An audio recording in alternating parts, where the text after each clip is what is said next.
What's up everyone, Jonathan here from my French Canadian studio. Hopefully everybody's going well. I'm going fantastic. Well, another week is upon us, another quarantine week for me. I don't know if it's the same. So I've been trying to take advantage of that and try to move my game along, Dementophobia of course. Before I get into what I've done this week, I've done a couple of very nice asset practice, a couple of things I've never done before. But before I get into that, like I was saying, go follow me, of course, everywhere. French Canadian Studio, FRCan Studio on Twitter, French Canadian Studio everywhere else, ArtStation, Instagram, and of course over on patreon.com/French Canadian Studios, where you can help out by supporting the studio, the channel, and all the future games I'm working on, like Dementophobia. Different level gives you access to early access to these devlogs, screenshots, and get some cool stuff in game too, win shoutouts and all that stuff. So yeah, so definitely if you would like to support in tougher times, yeah, we'll definitely go and try to do that. So thank you so much for watching the video, of course. Well, so let's get into it. All right, so we start off. I forgot to give record the general start of this video, so you do see it's a bit already started. But what I'm working on is the reception desk that will be in the game. Basically, one of the first things you'll see. I won't spoil too much about how it's going to work and all that, but this is like one of the main features of when you enter inside the building, or when you're in the building at the beginning of the game, that you'll see. And of course, and then I later on you'll see another asset I worked on. So this is where I'm basically going with the general shape. For this, I should have used mirrored image. If you guys know development. Right now what I'm doing is I'm pretty much modeling in one piece. It's symmetrical down the center, but I should have done it in one piece, but it would have been a lot easier. But in this case, it still worked for what I was trying to do. So yeah, basically one thing I'm trying to practice a lot more lately is making sure all my lines are like nice and straight. All the flow of everything looks as good as it can, to make it look as best as it can as possible. But yeah, so right now what I'm doing sort of the sort of a cubby top part of the reception desk. And yeah, one thing I did practice a lot on here is keep the flow of my lines proper. And also one big thing I was happy about is getting instead of having, like in this case, this model I'm working on, this model right here has 3 different textures from it. The tops have like a sort of a marble granite sort of top. The front has sort of a tiling another marble design. Here I'm just checking the size of it. I'm trying to get the size done, and it looks actually pretty nice. You'll see at the end of this video, you'll see once it's in how it looks.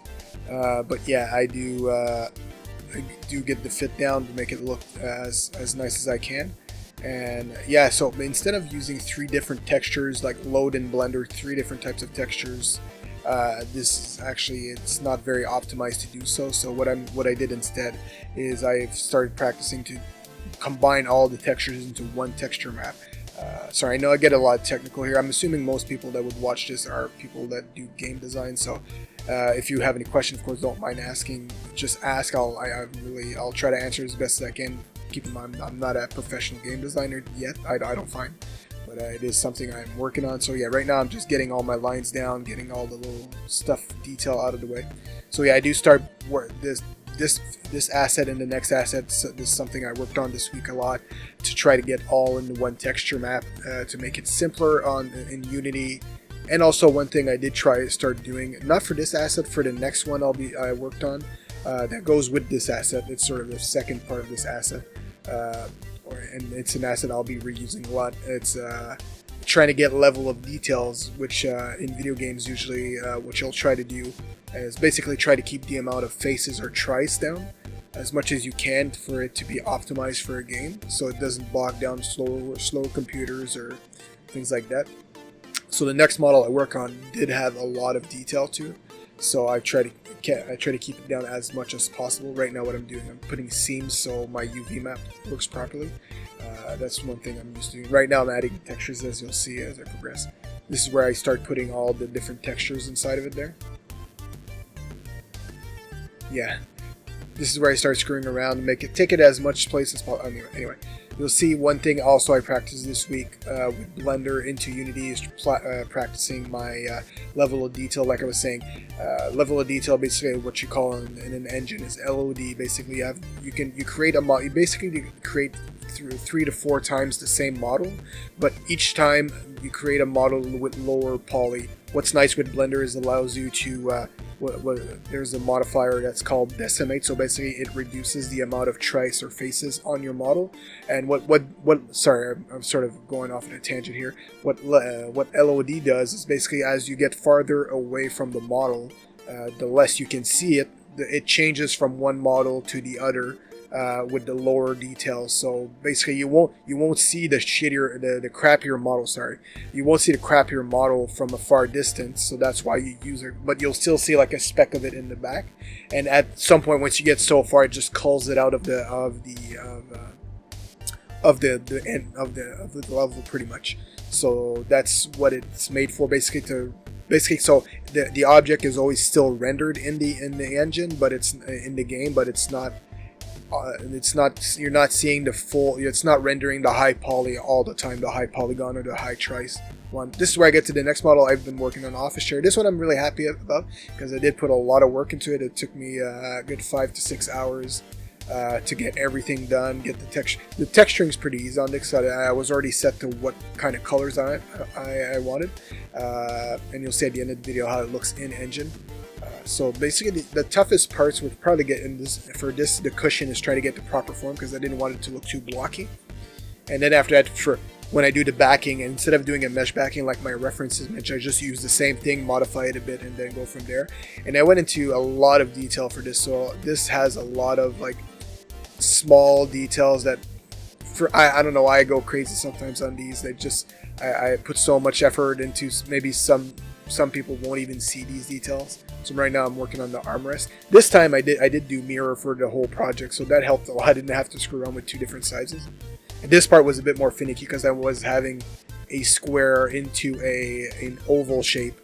It worked out at the end there. I did add a couple and screwed around with it. Those are small little things that I want the model to look right. One thing I do pride myself is when I tend to do these things, I do tend to make them look pretty nice. I try the best I can because it is one of my specialties. It is 3D modeling, so I try to make this look as nice as I can. Try to get the weird shadowing out because Blender is good for that, to give you all the to show you like where's the weird shadowing going on if your mesh is not good and all that.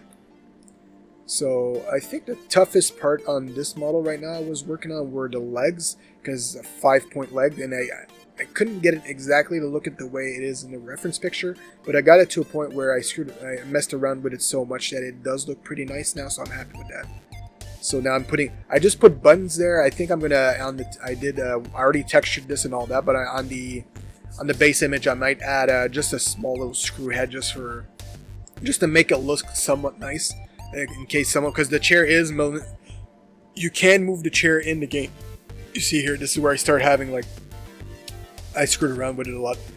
Yeah, so the chair is one of those items you'll be able to push around in game.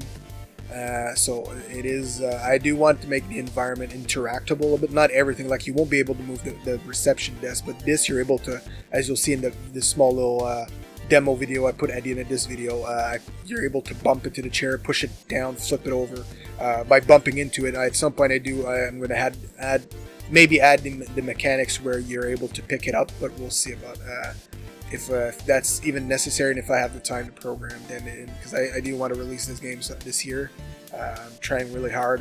There's a lot of things that are requiring a lot more work than I thought they would, and yeah, you'll see there. Now I'm getting more of the look that I wanted for the chair. At some point I did look at the reference picture there for so long. I was like, oh, that's what looked wrong.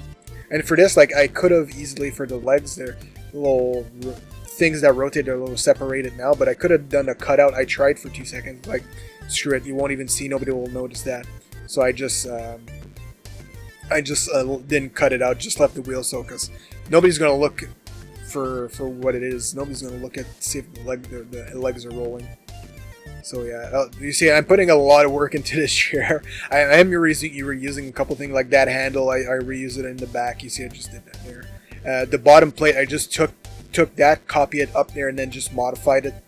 So it's trying to work efficiently as much as I can, and just try to make it as look as nice as possible too.